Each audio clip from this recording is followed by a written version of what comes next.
All right, what I want to talk about today is why most business websites start to feel outdated. And the thing is, a lot of business owners think this means their website needs a brand new design, new colors, new photos, new layout, maybe a whole new theme. And sometimes that's true, but a lot of times that's not the real problem at all. A website can look outdated because the design is old, but it can also feel outdated because it's slow, hard to use, confusing, or just kind of patched together over time. And if you have a WordPress site, this happens a lot. You start with a decent website. Then over the years, you add a plugin here, a new page there, and a contact form, a pop-up, maybe a booking tool, maybe some email sign-up form, maybe a few images you made in Canva. None of those things are bad by themselves. But after a while, the site starts to feel heavy. It starts to feel messy, and you may not even notice it happening because it happens little by little. I'm Rob McDonald, and I've been working with WordPress for almost 20 years, and this is one of the things I see all the time with small business websites. The site didn't become outdated overnight. It just got neglected in a few important areas. And those areas matter. They really do.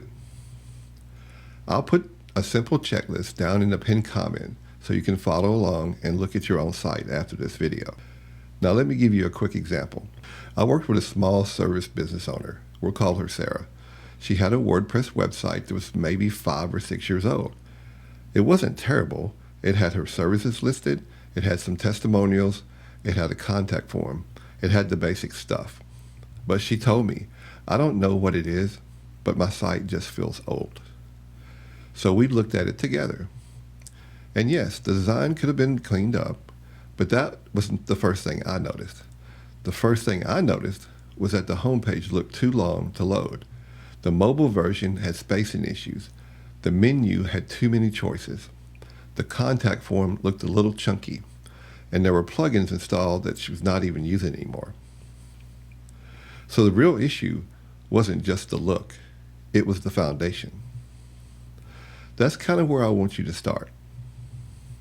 Because before you pay someone to redesign your website, or before you go buy another theme, I would look at the foundation first. And here's how I'd look at it. First, I'd check the speed. Speed matters. It really does.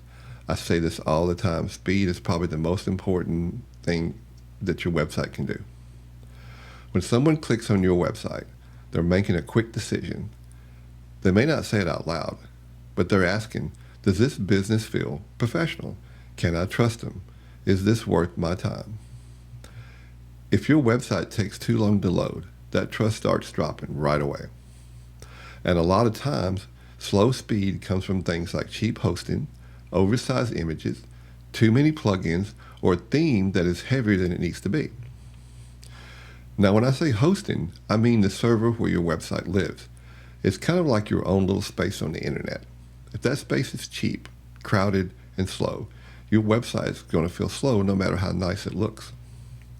So if your site feels outdated, don't just look at the colors first. Check the speed. The second thing I'd check is the mobile version. Most people are not sitting at the desktop computer looking at your website in a perfect browser window. They're on their phone. They're in between meetings. They're standing in line. They're trying to quickly figure out what you do and how to contact you. So if your mobile site has tiny text, buttons that are hard to tap, images that stack weird, or sections with too much spacing, it's going to feel outdated, even if the desktop version looks pretty good. This is one of those things that business owners miss because they usually work on the website from a laptop, but your customer may be seeing something very different.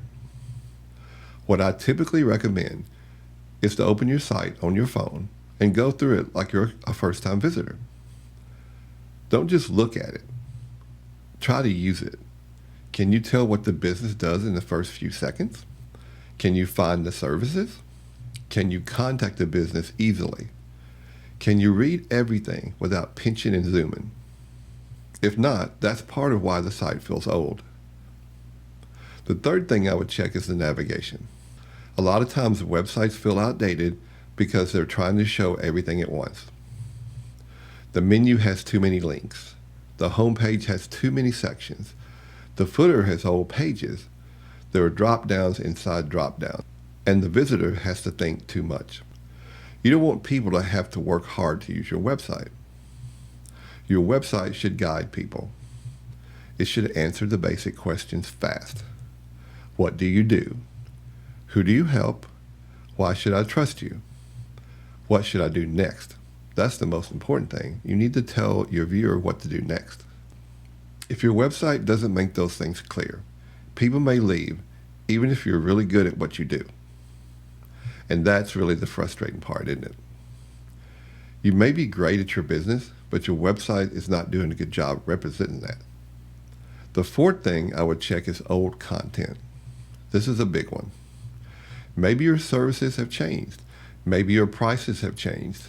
Maybe your team changed. Maybe your photos are old. Maybe your homepage still talks about something you offered 3 years ago. That kind of stuff makes a website feel outdated fast. And it doesn't always require a full rebuild. Sometimes you just need to clean up the content, update the services, remove old offers, refresh the photos. Make sure your contact information is correct. Make sure your calls to action are clear. And by call to action, I just mean the next step you want someone to take. Do you want them to call you, book a consultation, fill out a form, download something, whatever makes sense for your business? But there needs to be a clear next step. The fifth thing I would check is plugin clutter. Now this is more of a WordPress thing. A lot of WordPress sites collect plugins over time.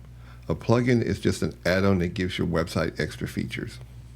That might be a contact form, a photo gallery, a slider, an SEO tool, a backup tool, a security tool, maybe a calendar, things like that. Plugins are useful. I use plugins all the time. But the problem is, business owners will often install plugins to fix one small thing and then forget about them.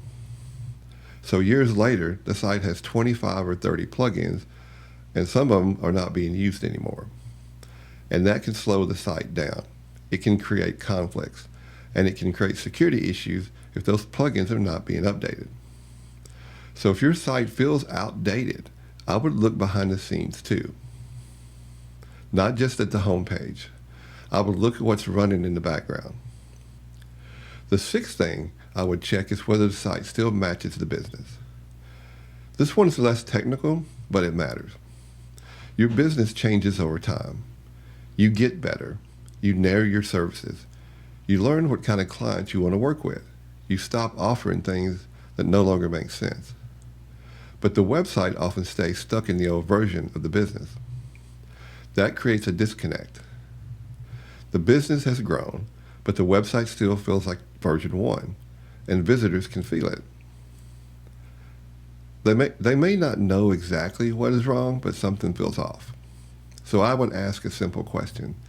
Does this website still reflect the business I run today? Not the business I thought I was building when I first launched my website. The business today. That's an important question. Now, here's the calm warning. If you ignore this stuff, your website can slowly stop helping your business. It may still be online, and it may still technically work, but it may not be building trust. It may not be getting leads. It may not be giving people confidence. And that's usually where business owners start to feel frustrated. They think, I have a website, but it's not really doing anything. A lot of times this issue comes down to foundation issues: speed, mobile layout, navigation, content, plugins, hosting, security, and backups. It's not fancy, but it matters. So here's the simple next step. Open your website like a customer would. Do it on your phone first. Go to the home page and ask yourself, can I tell what this business does in 5 seconds? Is it easy to contact me? Does the site load quickly? Does it look clean on mobile? Are the services current? Is there a clear next step? If you find problems there, start with those before you worry about a full redesign. Because a redesign on top of a weak foundation is not going to solve the real issue. It may look better for a little while, but if the site is still slow, cluttered, confusing, or hard to update, you're going to end up back in the same place. What I typically recommend is to fix the foundation first, then update the design. That order matters. If your business depends on your website, don't ignore this. You don't need to be a tech expert to make better website decisions. You just need to know what to check first. And if you want help with that, that's exactly what I do at WPEdge Solutions. I can take a look at your WordPress site, show you what's slowing it down, what's outdated, what's risky, and what I would fix first. And if you don't want to deal with it yourself, I can help with the fixes too. Let me take the stress of WordPress off your plate. If this was helpful, leave a comment and tell me one thing on your website that feels outdated right now. Is it design? Is it the speed? Is it the mobile layout? Or is it just the overall feel? And check the pinned comment for the checklist. Thanks for watching this video, and I'll see you in the next one.